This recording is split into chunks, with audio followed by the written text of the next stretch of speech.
So, you all know that this is our second class of this paid course, and in this class, I'm going to talk about English grammar. I mean, the introductory part of grammar. এখানে বিষয়টা কি সবাই একটু মনোযোগ দিয়ে বুঝবেন, নেওয়ার চেষ্টা করবেন, বোঝার চেষ্টা করবেন। আশা করি আপনারা বুঝতে পারবেন, কোথাও সমস্যা হবে না। স্ক্রিন কি দেখা যাচ্ছে? এখানে যারা আছেন, গুগল মিটে যারা আছেন, এই স্ক্রিনটা দেখতে পারছেন? স্যার দেখা জি যাচ্ছে। স্যার ঠিক আছে, ওকে, জাস্ট একটু ওয়েট করেন, আমি ক্লাসটাকে কমপ্লিট করি, তারপর আপনাদের কোশ্চেনের উত্তর দিব। তো দেখেন, ইংলিশ গ্রামারটা হচ্ছে মূলত পার্ট অফ স্পিচ, অর্থাৎ যার যত বেশি পার্ট অফ স্পিচ সম্পর্কে কনসেপ্ট থাকে বা ধারণা থাকে, সে ইংলিশে এক্সপার্ট হতে পারে, সে গ্রামারটাকে ডেভেলপ করতে পারে। কেন এই পার্ট অফ স্পিচটার কথা আমি বলছি যে এটা দরকার বা এটা ইম্পর্টেন্ট? এর এর মেইন কারণটা কি বা মেইন রিজনটা কি? এর মেইন রিজনটা হচ্ছে আহ আমরা যখন ইংলিশে একটা সেন্টেন্স বা একটা বাক্য তৈরি করি, স্পিচ মানে কি? কথা বা বাক্য, অর্থাৎ আমরা মুখ দিয়ে যা বলি সেটা স্পিচ। তো যখন একটা বাক্য তৈরি করি, একটা সেন্টেন্স বা বাক্যের ডেফিনেশন কি? একটা সেন্টেন্স বা বাক্যের ডেফিনেশন হচ্ছে যে কতগুলো শব্দ, আই মিন ওয়ার্ড, পাশাপাশি বসে যখন মনের ভাবটা সুন্দরভাবে প্রকাশ করে, তাকে সেন্টেন্স বা বাক্য বলে। তাকে সেন্টেন্স বা বাক্য বলে। কতগুলো ওয়ার্ড পাশাপাশি বসে যখন মনের ভাবটা সুন্দরভাবে প্রকাশ করে, তাকে সেন্টেন্স বা বাক্য বলে। কথাটা বোঝেন?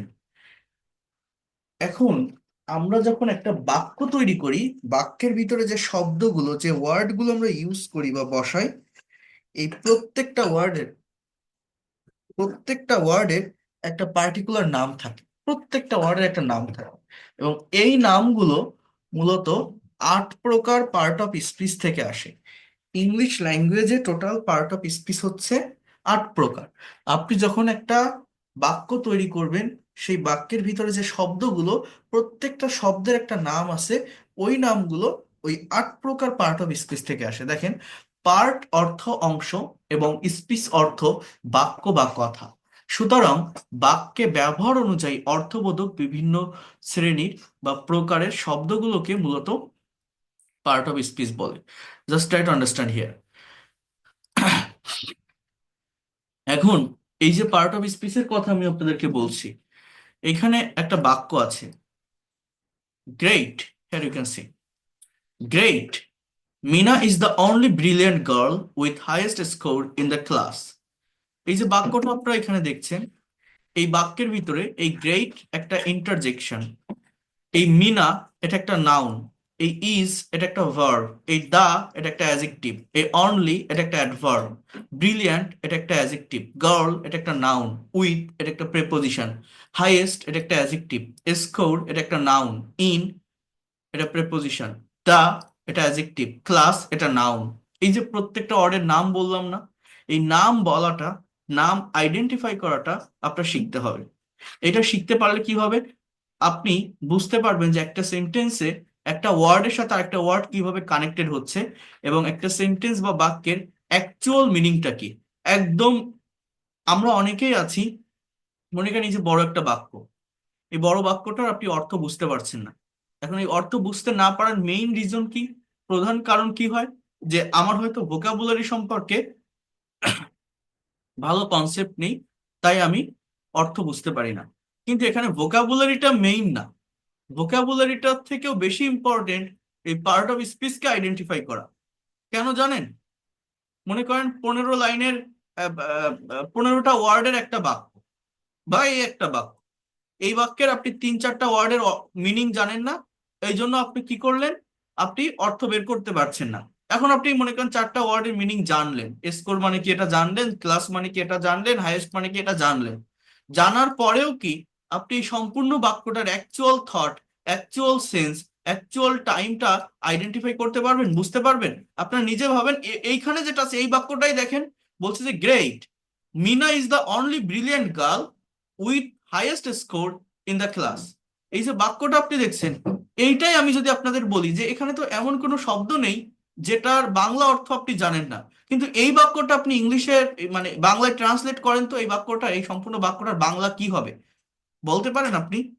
অনেকে এটা পারবেন না, জানেন কারণ পার্ট অফ স্পিচ সম্পর্কে ভালো কনসেপ্ট না থাকার কারণে। কিন্তু মনে করেন আপনার 15টা ওয়ার্ডের একটা বাক্য, যে বাক্যের ভিতরে 4টা ওয়ার্ডের মিনিং আপনি জানেন না, অর্থ আপনি জানেন না, অর্থ না জানা সত্ত্বেও যদি পার্ট অফ স্পিচ আইডেন্টিফাই করতে পারেন, যদি আপনি বুঝতে পারেন যে এই ওয়ার্ডটা এই ওয়ার্ডের সাথে কানেক্টেড বা এই ওয়ার্ডকে এই পার্ট অফ স্পিচ বলা হয়, এটা যদি আপনি জানতে পারেন বা বুঝতে পারেন, তাহলে কি হবে? তাহলে ওই সেন্টেন্স বা বাক্যের actual meaning, actual sense, actual thought বা অর্থ আপনি বুঝতে পারবেন দ্রুত।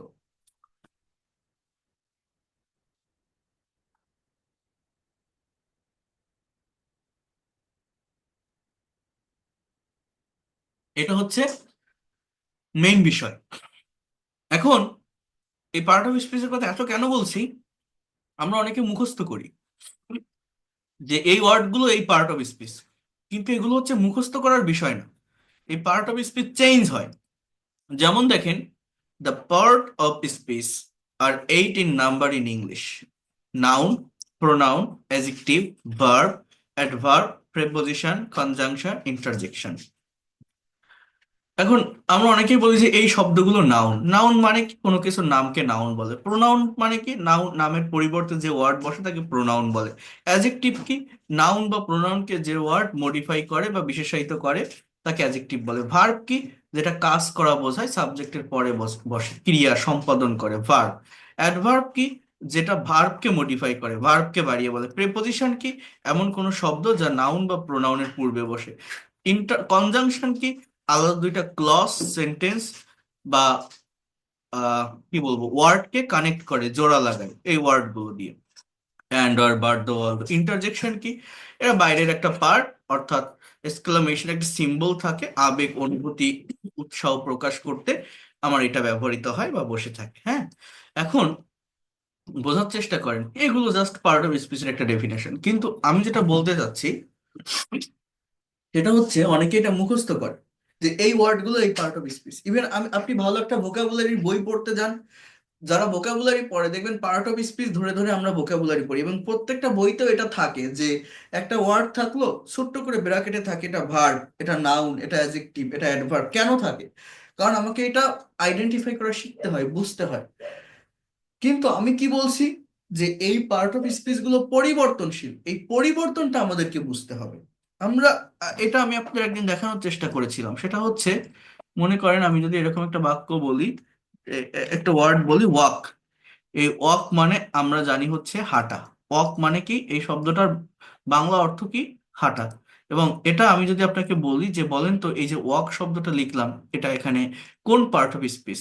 আপনি এখানে বলবেন যে এই শব্দটা হচ্ছে একটা verb, right? For example, he is walking on the road. সে রাস্তায় হাঁটিতেছে বা রাস্তা দিয়ে হাঁটছে। এটা কোন tense? Present continuous tense. Present continuous tense. কিন্তু আমি যদি এরকম একটা কথা বলি যে walking, here you can see WLKING, walking is a good exercise, EXERCIS, এর বাংলা অর্থ হচ্ছে হাঁটা একটা ভালো ব্যায়াম। এখানে ওয়াকিং শব্দটা একটা নাউন বা জেরান্ডের কাজ করে। আবার আমি যদি এরকম একটা কথা বলি, আই স আ বয়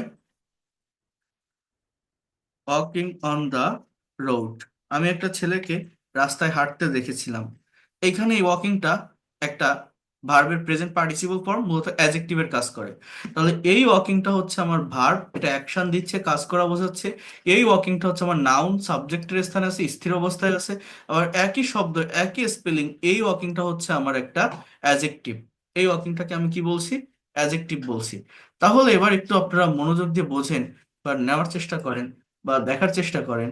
সেটা হচ্ছে একই শব্দ তিনটা বাক্যে তিনটা পজিশনে বসে তিন ধরনের অর্থ দিচ্ছে, তিন ধরনের পার্ট অফ স্পিচ হিসাবে বসছে।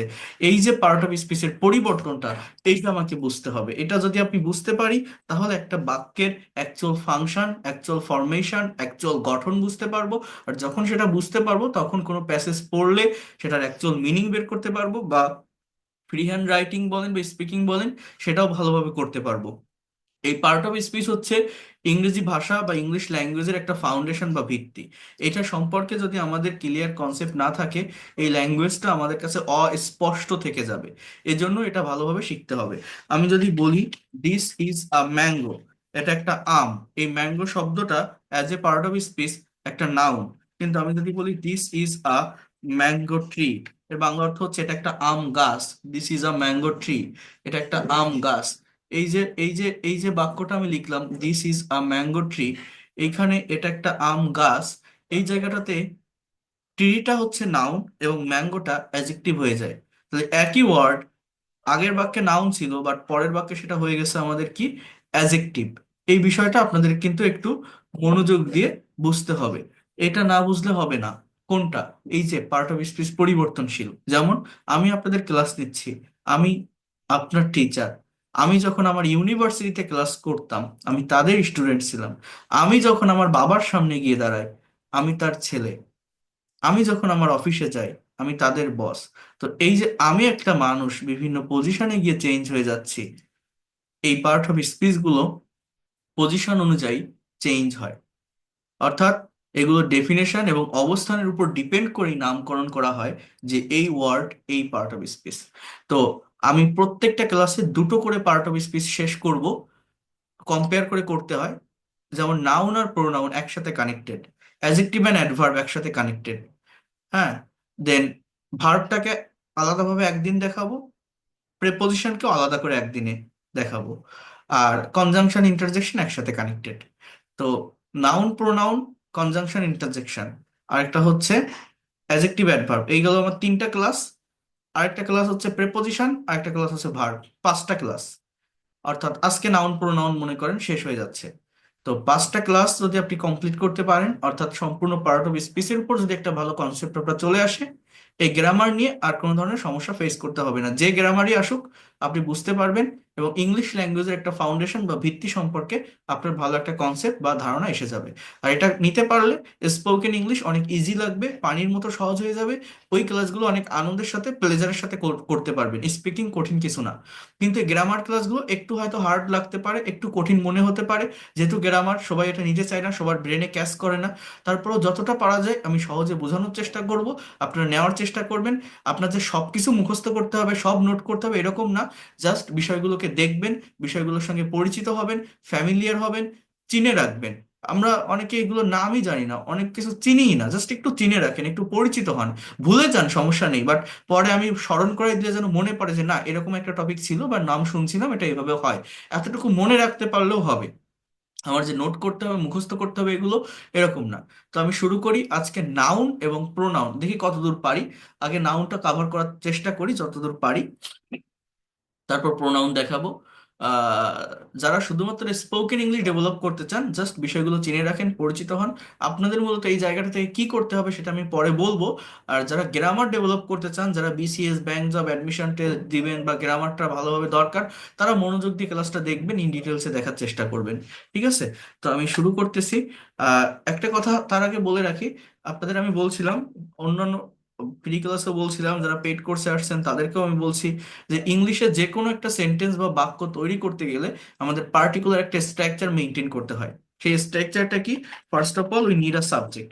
In the place of subject we have to use noun or pronoun.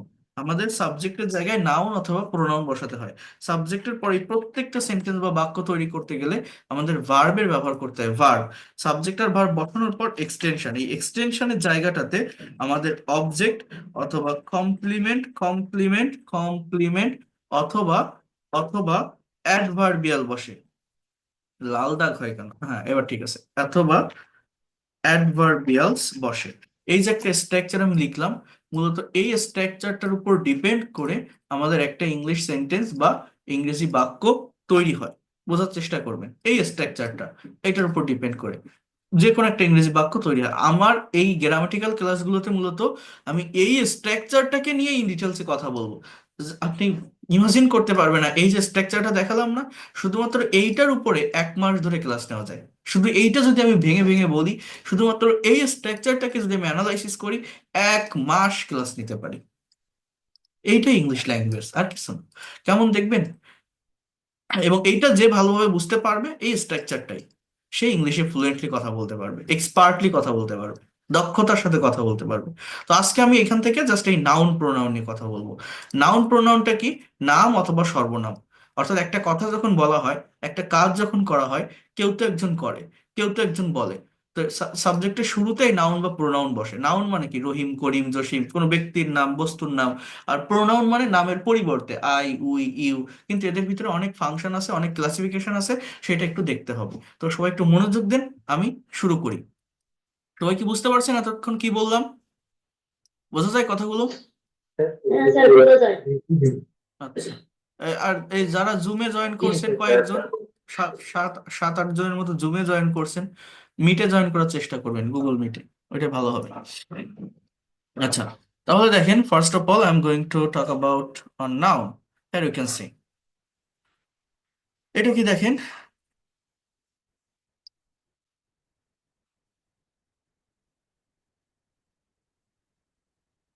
Okay, so যে ওয়ার্ড দ্বারা কোনো কিছুর নাম প্রকাশ করা হয় তাকেই নাউন বলে। আমাদের চোখের সামনে যা দেখি সেগুলোর নামকেই নাউন বলে। নাউন দ্বারা কোনো ব্যক্তি, বস্তু, প্রাণী, স্থান, ঘটনা ইত্যাদির নাম বোঝায়। Noun refers to any kind of name, means whatever we are seeing and watching around us is noun. Noun are use to name persons, things, animals, events, places, ideas etcetera. অর্থাৎ যে কোনো কিছুর নামকেই noun বলে। সেটা কোনো ব্যক্তির নাম হতে পারে, কোনো জায়গার নাম হতে পারে, কোনো বস্তুর নাম হতে পারে, কোনো প্রাণীর নাম হতে পারে। Any kinds of name can be noun. তাহলে আপনি বলতে পারেন যে স্যার, সব যদি নাউন হয় তাহলে অন্য পার্ট অফ স্পিচ গুলো কিভাবে হয়? ওই যে বললাম না, অন্যান্য পার্ট অফ স্পিচ গুলো আমাদের ডেফিনেশন এবং অবস্থানের উপর ডিপেন্ড করে হয়। যেমন ওই যে আমি আপনাকে একটা সেন্টেন্স বলছিলাম যে TALK, সরি, WALK, ওয়াক মানে হাঁটা। এই ওয়াক শব্দটাকে আমি বলছি যে ভার্ব, কিন্তু এটাকে আমি কিন্তু দেখিয়েছি যে কিভাবে নাউন হিসেবে বসে। ইভেন আমি যদি এই ওয়ার্ডটাও নেই, এই যে কি লিখলাম এইমাত্র, TALK, টক। এই টক মানে কি? কথা বলা। এটা কি? একটা ভার্ব বলি না আমরা? আমি যদি বলি যে ITALK, I talk to him, এর মানে হচ্ছে আমি তার সাথে কথা বলি। আমি তার সাথে কথা বলি। আপনি যদি বলেন I am talking to him, আমি তার সাথে কথা বলছি। কিন্তু দেখেন, আমি এখানে মানে স্পেলিং এর পরিবর্তনও করব না। এই টক শব্দটাকে নাউন হিসেবে লেখা যায়। কেমন জানেন? আমি যদি বলি I have a talk with him, এই বাক্যটার বাংলা অর্থ কি জানেন? I have a talk with him, এর অর্থ হচ্ছে আমার তার সাথে একটা কথা আছে। তাহলে এইখানে সাবজেক্ট আই, এই হ্যাভটা এখানে মূলত মেইন ভার্ব, আছে বা থাকা অর্থে। আর এই টক, এটা জাস্ট একটা নাউন। এর আগে দেখেন এ আছে, এ অ্যান দিয়ে সব আর্টিকেল থাকলে এগুলো অ্যাডজেক্টিভের কাজ করে। আর্টিকেল, আর্টিকেল এর পরে, অর্থাৎ এই অ্যাডজেক্টিভের পরে অবশ্যই অবশ্যই নাউন থাকে। সেই টকটা এখানে নাউনের কাজ করতে, জাস্ট একটা স্থির অবস্থা প্রকাশ পাচ্ছে, কোনো অ্যাকশন দিচ্ছে না, কোনো কাজ করা বোঝাচ্ছে না। কি বললাম? I have a talk with him. আমার এটা অবস্থান পরিবর্তন হচ্ছে, এখানে এটা সাবজেক্টের পরে আছে, এটা অ্যাকশন দেয় যে আমি কথা বলি তার সাথে। বা আই এম টকিং, আমি কথা বলতেছি, আই টকড, আমি কথা বলেছিলাম, ভার্ব এটা। কিন্তু I have a talk with him, আমার তার সাথে একটা কথা আছে, এই টকটা কিন্তু একটা নাউন। এইভাবে পার্ট অফ স্পিচের পরিবর্তন হয়ে আমার বাক্যের অর্থের পরিবর্তন হয়ে যায়। তো আমি কি বললাম, যত ওয়ার্ড আছে সবই মূলত নাউন। আমি আইডেন্টিফাই করব কিভাবে যে এটা ভার্ব বা এটা অ্যাডজেক্টিভ? সেটা হচ্ছে সেন্টেন্স বা বাক্যে সেগুলোর অবস্থানের উপর এবং ডেফিনেশনের উপর ডিপেন্ড করে। তো দেখেন, নাউনটা বসে কোথায়, নাউনের অবস্থানটা কোথায়? একদম বাক্যের শুরুতে সাবজেক্টের স্থানে, বা ভার্বের পরে অবজেক্ট বা এক্সটেনশনের স্থানে most of the time noun বসে। যেমন Karim does not like to go to school, এখানে করিমটা একটা নাউন। ইভেন এই যে লাস্ট ইজ স্কুল, এটাও অ্যাজ এ ওয়ার্ড একটা noun. Kuwait is a Muslim country, so Kuwait একটা নাউন, এই কান্ট্রিও একটা নাউন। হ্যাঁ, এরকম আর কি। Diamond is very valuable, so diamond একটা নাউন। এগুলো হচ্ছে আমার নাউন। কোথায় বসে? সেন্টেন্সের শুরুতে সাবজেক্টের স্থানে, অথবা ভার্বের পরে বসতে পারে অবজেক্ট বা এক্সটেনশনের স্থানে। এরপর দেখেন বলছে nouns are classified into 5 types. Noun 5 ভাগে বিভক্ত। প্রপার নাউন, মেইনলি নাউন হচ্ছে 2 প্রকার, বুঝছেন? একটাকে বলা হয় কনক্রিয়েট নাউন, আরেকটাকে বলা হয় অ্যাবস্ট্রাক্ট নাউন। এই কনক্রিয়েট নাউনের 4টা পার্ট হচ্ছে এইটা, যে proper noun, common noun, collective noun, material noun. তো ওইটার বলা হয় না, টোটালি নাউনকে 5 ভাগে ধরা হয়। যে প্রপার নাউন বা নামবাচক বিশেষ্য, কমন নাউন বা জাতিবাচক বিশেষ্য, কালেকটিভ নাউন বা সমষ্টিবাচক বিশেষ্য, ম্যাটেরিয়াল নাউন বা বস্তুবাচক বিশেষ্য, আর একটা হচ্ছে অ্যাবস্ট্রাক্ট নাউন বা গুণবাচক বিশেষ্য। প্রপার নাউনটা কি? যে নাউন দ্বারা কোনো নির্দিষ্ট ব্যক্তি, বস্তু বা স্থানের নাম বোঝায় তাকে প্রপার নাউন বলে। A proper noun refers to specific names of a person, things, places, etc. and always start with a capital letter. I like the story of Shakespeare. আমি শেক্সপিয়ারের গল্প পছন্দ করি, এটা একটা proper noun. We plan to visit Sylhet, এই সিলেট একটা proper noun, একটা নির্দিষ্ট জায়গার নাম। Have you ever seen the Taj Mahal, এই তাজমহল একটা প্রপার নাউন। এবার বোঝেন কমন নাউনটা কি। বলছে যে নাউন দ্বারা একই জাতীয় কোনো ব্যক্তি বস্তু বা প্রাণীকে নির্দিষ্ট করে না বুঝিয়ে সে জাতীয় সকলকে একসাথে বোঝায় তাকে কমন নাউন বলে। যেমন স্টুডেন্ট, বুক, ডগ, ফ্লাওয়ার এক্সেট্রা। এগুলো আমাদের জানতে হবে, এগুলো শিখতে হবে। কেন জানতে হবে, কোন জায়গায় এটা কাজে লাগবে, সেটা আমি বলবো আপনাদের। জাস্ট একটু ধৈর্য ধরে ক্লাসটা দেখবেন, শুধুমাত্র ধৈর্য ধরবেন। Keep patience. সব ক্লাস যে সমান হবে, সব ক্লাস যে আনন্দদায়ক হবে এরকম না। এইগুলো একটু করতে হবে, আমাকে ধারাবাহিকতা মেনটেন করে, সিকোয়েন্স মেনটেন করে এগোতে হবে। তাহলেই আপনারা দ্রুত বিষয়গুলোকে বুঝতে পারবেন, ডেভেলপ করতে পারবেন, এবং আমি সেইভাবে এগোচ্ছি। দেখেন, a common noun refers to specific generic names of person, places, things, etc. It is the opposite of proper noun. আচ্ছা, আলেক্স ইজ এ স্টুডেন্ট। দেখেন, আলেক্স হচ্ছে একটা নির্দিষ্ট ছাত্রের নাম, সেটা একটা proper noun. Is a student, এটা একটা কমন নাউন। স্টুডেন্ট মানে কি, ছাত্র ছাত্রী, অর্থাৎ যারাই পড়াশোনা করে, যারাই ছাত্র ছাত্রী, তারাই স্টুডেন্ট। সো এই ওয়ার্ডটা, জাস্ট এই ওয়ার্ডটা একটা কমন নেম, একটা common noun. Okay, so dogs can be very cute. পৃথিবীতে যত কুকুর আছে সব কুকুরকেই তো আমরা কুকুর বলি, so that is the common name. But অনেকেই আছে না, শখের বশে তার পোষা প্রাণীর নাম রাখে, ওই যে টম, জেরি, এগুলো রাখে না। তো যদি কোনো কুকুরের একটা নির্দিষ্ট নাম থাকে, কোনো একটা কুকুরকে যদি আপনি নির্দিষ্ট করে আইডেন্টিফাই করেন, সেটা কিন্তু প্রপার নাউন হতে পারে। বাট কুকুর যে শব্দটা, এটা একটা কমন নেম। সমস্ত কুকুরকেই আমরা কুকুর বলি। You love flowers. ফুল, যত ফুল আছে সব ফুলকে আমরা ফুল বলি। বাট যদি নির্দিষ্ট করে কোনো ফুলের নাম আপনি মেনশন করেন, এটা রোজ, এটা লিলি, এটা ওয়াটার লিলি, নির্দিষ্ট করে কোনো ফুলের নাম যদি আপনি মেনশন করেন, তাহলে সেটা আপনার কি হবে, সেটা আপনার প্রপার নাউন হবে। আদারওয়াইজ ফুল শব্দটা জাতিবাচক বিশেষ্য, অর্থাৎ একটা কমন নেম। যত ফুল আছে পৃথিবীতে সুন্দর দেখতে, যেগুলো ফোটে, সব ফুলকে আমরা ফুল বলি। So you have to know the actual difference between common and proper noun. Man মানে মানুষ। যত মানুষ আছে আমাদের, দুই হাত, দুই পা, চোখ, নাক, কান, মুখ, গলা, মানুষ যারা, প্রত্যেককেই আমরা মানুষ বলি, ম্যান। কিন্তু যদি নির্দিষ্ট করে কোনো মানুষকে আপনি ইন্ডিকেট করেন যে এই লোকটা রানা, এই লোকটা রবিন, এই লোকটা করিম, এই লোকটা Jasim, it will be proper noun. Poet মানে কবি, যারা কবিতা লেখে তাদেরকে আমরা পোয়েট বলি, কবি বলি। পৃথিবীর সমস্ত কবিকেই আমরা কবি বলি। বাট নির্দিষ্ট কোনো করে কোনো পোয়েটের নাম যদি আপনি মেনশন করেন, রবীন্দ্রনাথ ঠাকুর, কাজী নজরুল ইসলাম, হ্যাঁ, আহ এগুলো সব হচ্ছে আমাদের মূলত কি, প্রপার নাউন। ওশান মানে সাগর, যত সাগর আছে পৃথিবীতে আমরা সাগর বলি, that is common name. But Pacific ocean, Atlantic ocean, Pacific মানে কি প্রশান্ত মহাসাগর, আটলান্টিক মহাসাগর, এগুলোকে আমরা বলি প্রপার নাউন। কান্ট্রি, যত দেশ আছে সব দেশকে আমরা দেশ বলি, কান্ট্রি বলি, that is the common name. But Bangladesh, India, Pakistan, Sri Lanka, Australia, যে দেশের নির্দিষ্ট করে কোনো দেশের নাম যদি আপনি মেনশন করেন, সেটা আপনার প্রপার নাউন। বিল্ডিং, যত বিল্ডিং আছে সবগুলোকে আমরা বিল্ডিং বলি, দালান, তাই না? বাট নির্দিষ্ট করে কোনো বিল্ডিং এর নাম আপনি বলেন, এটা বুর্জ খলিফা, এটা প্রিন্সেস টাওয়ার, এটা আহ তাজমহল, বা অনেকেই আছে না প্রত্যেকটা বাড়ির নাম রাখে না, অমুক মঞ্জিল, তমুক মঞ্জিল, অমুক মেনশন, তমুক মেনশন। যদি কোনো বাড়ির নির্দিষ্ট একটা নাম থাকে, সেটা হবে আমার প্রপার নাউন। তাহলে এই জায়গাটুকুকে আমি ক্লিয়ার করতে পারছি যে প্রপার নাউনটা কি এবং কমন নাউনটা কি। এতটুকু কি বুঝতে পারছেন? এটা আমাদের মানে ক্লিয়ার করা দরকার, কারণ এটার কাজ আছে অনেক। জি স্যার, বুঝতে পেরেছি। Okay, এটার অনেক কাজ আছে, আমি হ্যাঁ। আমি সেটা বলছি, জাস্ট একটু ওয়েট করেন। এরপর দেখেন এখানে বলছে নোট, কমন নাউন কোন সেন্টেন্স বা বাক্যে একা বসে না। খুব ভালোভাবে এটা বোঝেন। কমন যে নাউনটা, কমন নাউন কোনগুলো বললাম, জাতিবাচক, হ্যাঁ। কমন একটা নামকে মেনশন করা হয়, এটা কোনো বাক্যে একা বসে না। হয় সে ডিটারমিনার বা আর্টিকেল নিয়ে বসবে, না হলে কমন নাউন প্লুরাল হবে। কি বলছে, হয় সে ডিটারমিনার বা আর্টিকেল নিয়ে বসবে, না হলে কমন নাউন প্লুরাল হবে। For example, I know the boy, আমি ছেলেটাকে চিনি। Boy, boy, that is the common name. পৃথিবীতে যত ছেলে আছে আমি বয় বলি। তো এইটা লেখার আগে আপনি দা ইউজ করতে পারেন, that is the right sentence. I like the teacher, যারা শিক্ষা দেয় প্রত্যেকেই টিচার, সেটা একটা common name. I appreciate the poet, আমি কবিদের প্রশংসা করি। যত কবি আছে, আমি এই কবিটা নির্দিষ্ট করে বোঝাচ্ছি, আমি এই কবিটিকে প্রশংসা করি। সো এগুলো হচ্ছে কমন নাউন, অর্থাৎ কমন নাউনের আগে কি বসে, ডিটারমিনার বা আর্টিকেল বসে। কিন্তু এইভাবে বাক্যগুলো লেখা যাবে না। সেটা হচ্ছে আই নো বয়, আমি ছেলে চিনি। আপনি যদি এগুলো বাংলা ট্রান্সলেটও করেন, তাও দেখবেন এগুলো খাপ ছাড়া, মিলাতে পারছেন না। আপনি এরকম বলেন আমি ওই ছেলেদেরকে চিনি বা এই ছেলেটাকে চিনি, কিন্তু আমি ছেলে চিনি এটা কেমন? আমি শিক্ষক পছন্দ করি বা আমি কবি কবি প্রশংসা করি, এটা হয় না। এটা আপনি বাংলা করলে এটা মিলানো যায় না।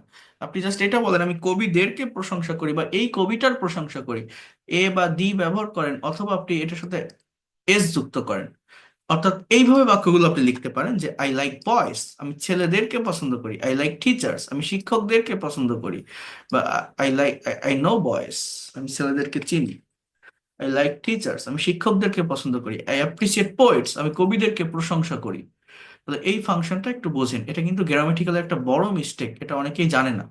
সেটা হচ্ছে এই যে দেখেন একটা জিনিস বোঝেন, দেখবেন আমরা যখন টেন্সের প্র্যাকটিস করি, সেন্টেন্স প্র্যাকটিস করি টেন্সের স্ট্রাকচার দিয়ে, আমিও করিয়েছি আপনাদের। বলি না যে হি ড্রাইভস এ কার, হ্যাঁ, হি রিডস আ বুক। এই যে এ কার, এ বুক, এগুলো কেন বলি? কারণ হচ্ছে ওই বুক বা কার, এগুলো হচ্ছে কমন নেম, কমন নাউন, এর আগে অবশ্যই এ ব্যবহার করতে হয়, আর্টিকেল ব্যবহার করতে হয়, অথবা আপনি এস ব্যবহার করতে পারেন। কিন্তু হি ড্রাইভস কার, সে গাড়ি চালায়, এরকম হয় না। হি রিডস বুক, সে বই পড়ে, এরকম হয় না। আপনি এরকম বলবেন হি রিডস বুকস, অথবা he reads a book, he reads দা বুক, এরকম বলতে পারেন। বাট একা একা বসানো যায় না যদি সেটা কমন নাউন হয়। এই জিনিসগুলোকে আমাকে বুঝতে হবে বা মেনশন করতে হবে এখানে। এরপর দেখেন আমি কি বলছি, তাহলে নোটটা কি? কমন নাউন কোনো সেন্টেন্স বা বাক্যে একা বসে না, হয় সে ডিটারমিনার বা আর্টিকেল নিয়ে বসবে, না হলে কমন নাউনটি প্লুরাল হবে। এরপর হচ্ছে কালেকটিভ নাউন, যেটাকে বলা হয় সমষ্টিবাচক বিশেষ্য। কালেকটিভ নাউন কোনো ব্যক্তি, বস্তু বা প্রাণীর সমষ্টিকে বোঝায়। এটা হচ্ছে কালেক্ট করা। অনেকে এটার সাথে ওই কালেকটিভ নাউনের সাথে কমন নাউনকে মিলাই ফেলে, বাট না, কমন নাউন হচ্ছে জাতিবাচক, একটা জাতকে বোঝায়। যে এরা মানুষ, এরা গরু, এরা মহিষ, এরা ছাগল, এরা কুকুর, এরা ভেড়া, এরা বিড়াল, একটা জাতিকে বোঝায়। আর কালেকটিভ হচ্ছে সেটা জাতি হোক, বস্তু হোক, ব্যক্তি হোক, যে কোনো কিছুর একটা সমষ্টিকে বোঝায়, একটা কালেকশনকে বোঝায়। Club, army, class, family, those are called collective noun. Our class took a trip to Sundarban, আমাদের ক্লাস সুন্দরবনে একটা ট্রিপ দিয়েছিল। অর্থাৎ ক্লাস মানে কি?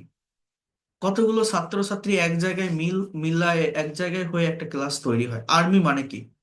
অনেকগুলো সেনা সদস্য এক জায়গায় হয়ে একটা আর্মি টিম তৈরি হয়, আর্মি গঠন হয়। Bangladeshi army is doing a great job in UN mission. As team contents 11 players, 11টা প্লেয়ার হলেই একটা টিম তৈরি হয়। তাহলে এই টিম কয়েকজন প্লেয়ারের সমন্বয় হচ্ছে, আর্মি কয়েকজন সৈন্যের সমন্বয় হচ্ছে।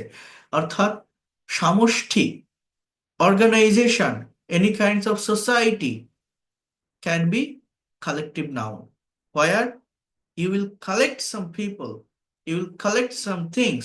Here you can see cattle, cattle মানে গবাদি পশুর দল। ক্লাস, অডিয়েন্স, ম্যাস, জুরি, জুরি মানে বিচারক বৃন্দের দল। ম্যাস, জনতা, অনেকগুলো, অনেক মানুষ একসাথে এক জায়গায় আছে। ক্রাউড, গভর্নমেন্ট, গভর্নমেন্ট মানে সরকার। একটা সরকার কি একজন ব্যক্তিকে নিয়ে গঠিত হয় না, একটা সরকারের অনেকগুলো পার্সনকে নিয়েই গঠন করা হয়, মন্ত্রী সভা থাকে, তাই না? এখানে একটা পদ পদবি থাকে এই কালেকটিভ নাউন গুলোতে। পুলিশ, একটা পদ পদবি থাকে, যে এই লোকটা ওসি, এই লোকটা এসপি, এই লোকটা ওইটা কি বলে, তো একটা পদ পদবি থাকে এই প্রত্যেকটা জায়গাতে। হ্যাঁ, এসআই, হ্যাঁ, সাব ইন্সপেক্টর বলে, তাই না?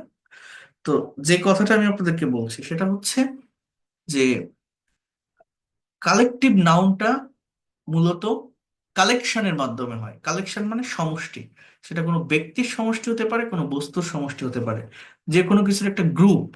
এইটাই হচ্ছে কালেকটিভ নাউন। আর কমন নাউনটা কিন্তু আমাদের কি, এটা হচ্ছে জাতিবাচক, অর্থাৎ যে কোনো একটা আলাদা জাতিকে বোঝাচ্ছে, যে এরা গরু, এরা মানুষ, এরা বিড়াল, এরকম। জাস্ট এই বিষয়টুকু একটু বুঝে নেন। আপনাদের এই যে ক্লাসটা নিচ্ছি, এর আগে যে ক্লাসটা নিয়েছি, ওই ক্লাসটা নিতে গিয়ে আমার ব্রেনে অনেক প্রেশার পড়ে গেছে। ওদের একটা কনভারসেশনের ক্লাস চলছিল, তো এই জন্য আমার এই গ্রামেটিক্যাল ক্লাস ওইটার পরে নিতে আসলে একটু ঝামেলা হয়। এরপর দেখেন ম্যাটেরিয়াল নাউন বা বস্তুবাচক বিশেষ্য। এইটা মূলত কি? যে নাউন দ্বারা ওজন আছে কিন্তু গণনা করা যায় না এমন কিছু নাম বোঝায়, তাকে ম্যাটেরিয়াল নাউন বলে। যেমন gold, glass, salt, iron, silver, cloth, air, milk, those are material noun. Material noun is an uncountable noun, it's substance or material that we can see and touch but can count. যেটাকে আমরা material নাউনটা কি, এটা এমন একটা noun যেটার ওজন আছে কিন্তু আমরা কাউন্ট করতে পারি না।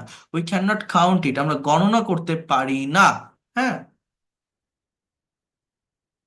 যেমন কি বলছি, gold, glass, salt, iron, silver, cloth, air, milk, etcetera. এটা uncountable noun. You can purchase a gold ring for your sister. We may attain salt from sea water. Cotton dress is my favorite. So gold, salt, cotton, those are called material noun. অর্থাৎ এটা একটা উপাদান থাকে, একটা বস্তু, যে কোনো একটা কিছু, যে কোনো একটা ম্যাটেরিয়ালস, কিন্তু আমরা একটা দুইটা করে গুনতে পারি না, ওজনে মাপে, জাস্ট এতটুকু বোঝেন। আর অ্যাবস্ট্রাক্ট নাউনটা হচ্ছে যে নাউন দ্বারা কোনো ব্যক্তি কিংবা বস্তুর গুণ, কাজের নাম কিংবা অবস্থা প্রকাশ করা হয় তাকেই অ্যাবস্ট্রাক্ট নাউন বলে। অর্থাৎ এটা দেখা যায় না, ধরা যায় না, ছোঁয়া যায় না, এটা মনে রাখবেন। লিবার্টি স্বাধীনতা, অ্যাঙ্গার রাগ, ফ্রিডম স্বাধীনতা, কাইন্ডনেস দয়া, লাভ ভালোবাসা, happiness beauty, those are called abstract noun. Abstract nouns express ideas, feelings, realizations, and qualities that we cannot see, thus, hear, taste, or smell. We can understand and imagine it, but can't even see. It's of feelings, not of physical things. My love for you cannot be measured. অর্থাৎ তোমার প্রতি আমার ভালোবাসা গণনাযোগ্য নয়, পরিমাপযোগ্য নয়, অপরিমেয়, মানে আমি তোমাকে অসম্ভব ভালোবাসি, অনেক বেশি ভালোবাসি। That is called abstract noun. আমি যদি বলি আই লাভ ইউ, আমি তোমাকে ভালোবাসি, এই যে আই লাভ ইউ, আমরা এটা বলি না? এই লাভটা কিন্তু এখানে ভার্ব, সাবজেক্ট আই, এটা প্রোনাউন, লাভটা এখানে ভার্ব। কিন্তু এখানে বলছে মাই লাভ, এই মাইটা হচ্ছে একটা অ্যাজেক্টিভ, এটাকে বলে পজিটিভ কেস, পজিটিভ অ্যাজেক্টিভ। আমার ভালোবাসা তোমার প্রতি গণনাযোগ্য নয়, অপরিমেয়, অসম্ভব ভালোবাসি, গুণে বলা যায় না, শেষ করা যায় না, সেই কথাটা বলা বলা হচ্ছে, মানে পরিমাপযোগ্য নয়। সো এইখানে এই লাভটা কিন্তু একটা noun, not verb, abstract noun. His kindness is his real beauty, তার দয়াশীলতাই তার আসল সৌন্দর্য। আমরা অনেকেই কাইন্ডনেস, বিউটি এই ওয়ার্ডগুলো দেখলে মনে করি কি, মনে হয় অ্যাজেক্টিভ, বাট না। অ্যাজেক্টিভ তখন হয় যখন এটা অন্য আরেকটা নাউনকে মডিফাই করে, বাট এটা সাবজেক্টের স্থানে আছে, শুরুতে আছে, এটা নাউন। আমি যদি বলি যে he is a kind man, kind man, সে একজন সৎ লোক, এই কাইন্ড শব্দটা হচ্ছে আমার মূলত আমার অ্যাজেক্টিভ, ম্যানকে মডিফাই করে, ম্যানটা এখানে নাউন। আমি যদি বলি যে she is a beautiful girl, beautiful সেটা আমার অ্যাজেক্টিভ, বাট বিউটি এটা আমার নাউন। আমি যদি বলি honesty is the best policy, honesty আমার নাউন, কিন্তু আমি যদি বলি he is an honest man, ওই অনেস্ট আমার অ্যাজেক্টিভ। এটা আমাকে বুঝতে হবে। তাহলে এগুলো কি নাউন? Abstract noun. এই গেল আমার পাঁচটা নাউন। এখন এখানে আরেকটা কথা বলছে, সেটা হচ্ছে গণনার ভিত্তিতে এই নাউন আবার দুই প্রকার, কাউন্টেবল এবং আনকাউন্টেবল। আমাদের অ্যাডমিশন, বিসিএস, ব্যাংক জব বা কোনো কম্পিটিটিভ এক্সামে যদি এই নাউন থেকে কোশ্চেন আসে, তাহলে এই কাউন্টেবল এবং আনকাউন্টেবল নাউন থেকে আসে। কারণ এখানে অনেকগুলো ফ্যাক্টর আছে, অনেকগুলো বিষয় আছে। এই যে পার্টটা, এই পার্টটা সাবজেক্ট ভার্ব এগ্রিমেন্ট বা রাইট ফর্মস অফ ভার্বের সাথে রিলেটেড বা সম্পর্কিত। সেটা কি, একটু এটা মনোযোগ দিয়ে দেখেন। এটা হচ্ছে কাউন্টেবল নাউন, যে নাউনকে গণনা করা যায় তাকে কাউন্টেবল নাউন বলে, যেমন pen, table, mobile, cat, man, এগুলোকে আমরা বলছি যে কাউন্টেবল নাউন। আর আপনার আনকাউন্টেবল নাউন কি, যেটাকে গণনা করা যায় না তাকে আনকাউন্টেবল নাউন বলে।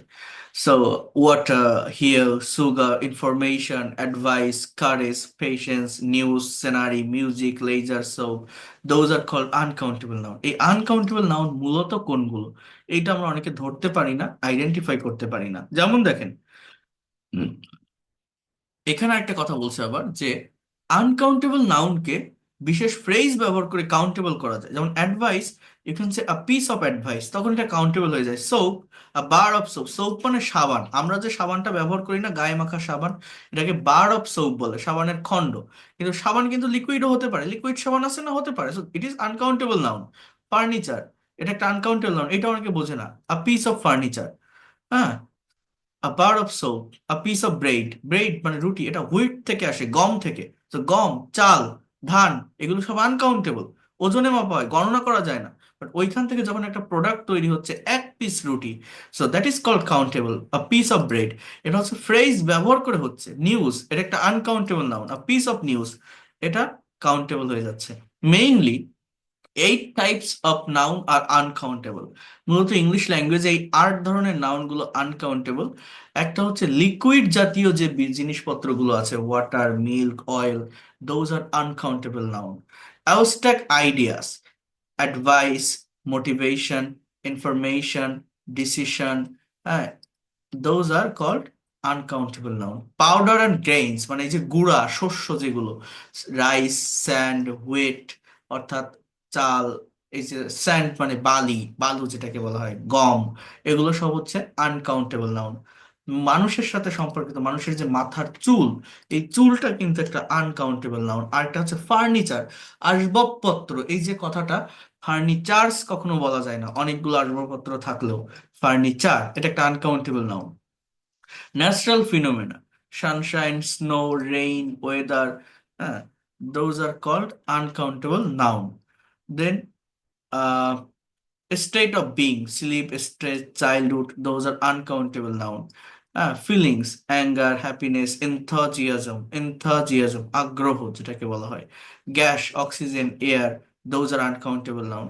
তাহলে এই যে 8 প্রকার যে ফাংশন গুলো এখানে আপনারা দেখছেন, liquid, abstract idea, powder and grains, mass noun, natural phenomena, state of being, feeling and gas, এইগুলোকে আমরা মূলত আনকাউন্টেবল বলছি। এখন দেখেন এইটা প্রয়োজনটা কোন জায়গায়, বা এটা আমাদের কেন দরকার হয়, কেন শিখতে হয়। এইখানে একটা কথা বলছে, মনোযোগ দিয়ে একটু দেখেন। এটা হচ্ছে কাউন্টেবল এবং আনকাউন্টেবল নাউনের তুলনামূলক বিশ্লেষণ। কি বলছে বোঝেন। কাউন্টেবল নাউনের আগে আর্টিকেল বসে, যেমন he has a pen, pen মানে কলম, আমি যদি বলি তার একটা কলম আছে, just he has a pen. কিন্তু আনকাউন্টেবল নাউনের আগে কখনোই আর্টিকেল বসে না, no article plus uncountable noun. যেমন I like the sugar, it is completely a wrong sentence. Just you have to say I like sugar. Sugar মানে চিনি, চিনি ওজনে মাপা হয়, একটা দুইটা করে গণনা করা যায় না। সো এর আগে এই এ এন্ড দি এগুলো আপনি বসাতে পারবেন না। জাস্ট আপনাকে বলতে হবে I like sugar, don't say I like the sugar. Okay, তাহলে 1 নম্বর নিয়ম কি, এটা খুবই ইম্পর্টেন্ট, এটা জানতে হয়। এই জায়গাটা অনেকেই ভুল করে। কাউন্টেবল নাউনের আগে আর্টিকেল বসে, কিন্তু আনকাউন্টেবল নাউনের আগে কখনোই আর্টিকেল বসে না। কাউন্টেবল নাউনের আগে সংখ্যাবাচক শব্দ বসতে পারে। যেমন হি হ্যাজ আ পেন, তার কলম আছে, আমি যদি বলি তার 3টা কলম আছে। হি হ্যাজ 3 পেন্স, আমি যদি বলি আমার 5টা গরু আছে। আই হ্যাভ 5 কাউস, 5 কাউস, অর্থাৎ প্লুরালও হচ্ছে, সংখ্যাবাচক শব্দও হচ্ছে। কিন্তু আনকাউন্টেবল নাউনের আগে কোনো সংখ্যাবাচক শব্দ বসে না। One news has been telecast, that is completely wrong sentence. You have to say news has been telecast. অনেকে এগুলো বোঝে না, এগুলো হচ্ছে এরর মিস্টেকে আসে। আপনার টিভিতে খবর হয়, সম্প্রচারিত হয়, বা আপনি একটা নিউজ পেপার পড়ছেন, মনে করেন জাস্ট একটা খবরের শিরোনাম কেবল বললো, বা আপনি একটা নিউজ পড়ছেন, আপনি যদি বলেন just I have read a news, হ্যাঁ, অথবা আপনি যদি এইভাবে কথা বলেন যে I have seen, I have watched a news, হ্যাঁ, বা দা নিউজ, আ নিউজ, এগুলো বলা যাবে না। এ এন দি এগুলো বলা যাবে না। বা এই নিউজের সাথে আবার নিউজেস, অনেকগুলো নিউজ হলো, এরকমও বলা যাবে না, কারণ এটা একটা আনকাউন্টেবল নাউন। আমি এখানে একটা জিনিস করা যায়, আ পিস অফ নিউজ এটা বলা যায়, অর্থাৎ ফ্রেজের ব্যবহার করে কাউন্টেবল করা যায়, আ পিস অফ নিউজ। কিন্তু অন নিউজ, টু নিউজ এরকম হয় না, বা আ নিউজ, দা নিউজ এরকমও হয় না। এই জন্য দেখেন, আরেকটা কথা বলি, যে আনকাউন্টেবল নাউন, অর্থাৎ নাউন যদি আনকাউন্টেবল হয়, অনেক সময় এটাকে দেখতে মনে হতে পারে প্লুরাল, বাট আসলে আনকাউন্টেবল নাউনগুলোর পরে ভার্বটা হচ্ছে সিঙ্গুলার হয়, ওটা সিঙ্গুলার সাবজেক্টের কাজ করে। মানে আমার সাবজেক্ট ভার্ব এগ্রিমেন্টের একটা নিয়ম আছে, যে সাবজেক্ট যদি সিঙ্গুলার হয়, ভার্বও সিঙ্গুলার, সাবজেক্ট প্লুরাল হলে ভার্ব প্লুরাল। তো আনকাউন্টেবল নাউন, নাউন তো সাবজেক্টের স্থানেই বসে মোস্ট অফ দ্য টাইম। মনে করেন এখানে যে নিউজ হ্যাজ বিন টেলিকাস্ট, এই নিউজ দেখে অনেকে মনে করতে পারে যে এটা মনে হয় কোনো একটা প্লুরাল সাবজেক্ট। তো প্লুরাল সাবজেক্টের পর হ্যাভ, হ্যাজের ভিতরে হ্যাভটা হচ্ছে প্লুরাল ভার্ব, হ্যাজটা singular verb, subject third person singular হলে হ্যাজ বসে, আদারওয়াইজ হ্যাভ হয়। তো এখানে অনেকে হ্যাভ বসাতে পারে, বাট এটা বসালেও সেটা একটা ভুল, আমাকে এখানে হ্যাজ বসাতে হবে। অর্থাৎ এই অন নিউজও বলা যাবে না, আবার এই নিউজ হ্যাভ যদি আমি বলি সেটাও বলা যাবে না, just you have to say news has been telecast.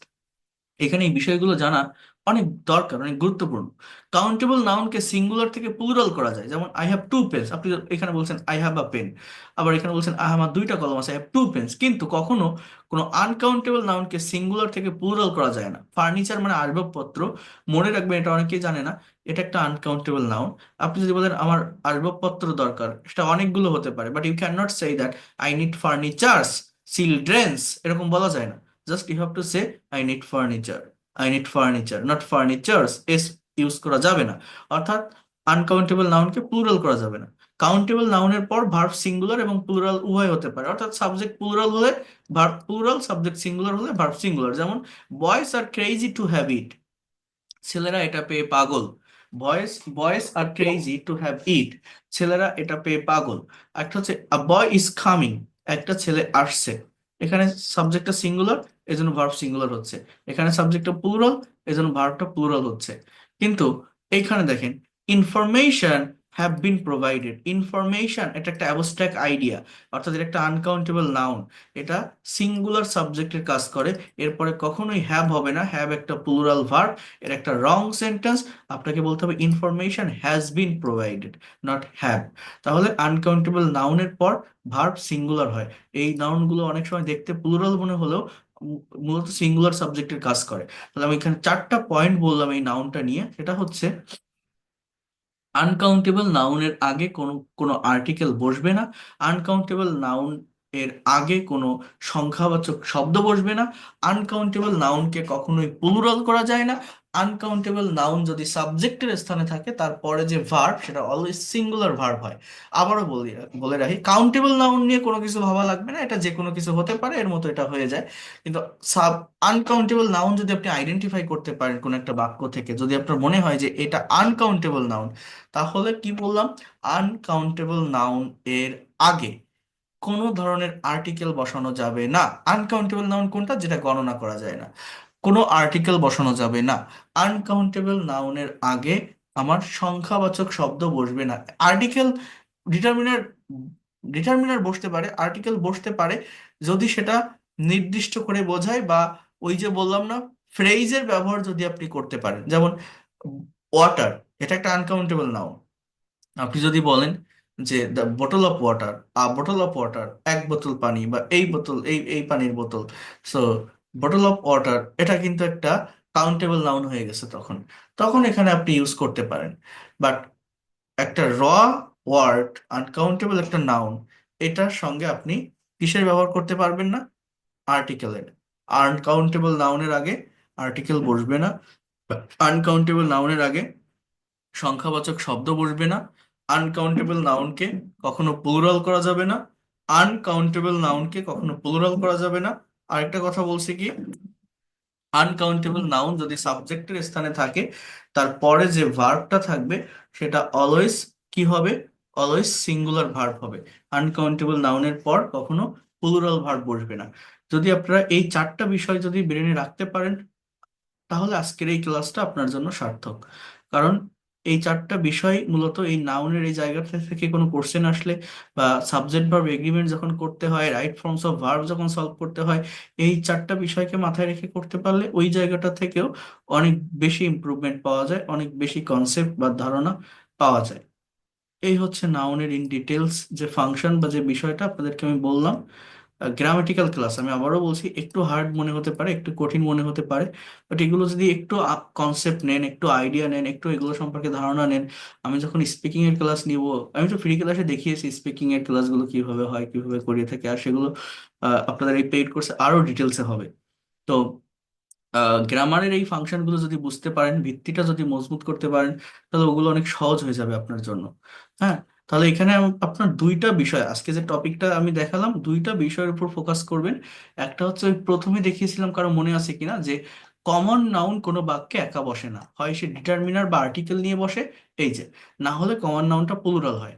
এই হচ্ছে একটা পার্ট ছিল, একটা ইম্পর্টেন্ট জায়গা ছিল। কমন নাউন কোনো বাক্যে একা বসে না, হয় সে ডিটারমিনার বা আর্টিকেল নিয়ে বসে, না হলে কমন নাউনটা প্লুরাল হয়। আরেকটা ইম্পর্টেন্ট জায়গার কথা বা দিকের কথা কি বলছি, আনকাউন্টেবল নাউনের চারটা রুল বললাম।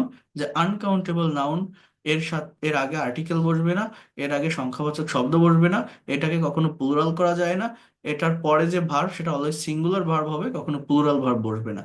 কি কি বললাম এই বিষয়গুলোকে একটুও বুঝতে পেরেছেন? কোনো আইডিয়া বা কনসেপ্ট পেয়েছেন যা বললাম নাউন সম্পর্কে?